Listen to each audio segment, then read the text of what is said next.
In this video, I'm going to show you three main commands every hacker must know.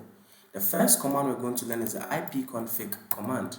The ipconfig command is used to get the IP configuration of any device that if you have connected to the device. So basically, the IP configuration consists of IP addresses for the network you are connected to and based on the adapter that you have.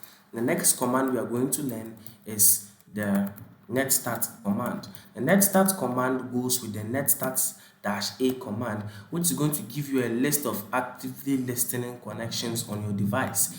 Basically, if a connection is being made or closed, it will show you the IP address of the connection and the IP address of the receiver. So this is the use of the netstat command. You can also try the netstat command with another switch that's adding these three switches is just going to give you the full list of open connections and closed connections. Basically, whatever is communicating with your device, you should see it here. Now, the last command we're going to learn is the tasklist command.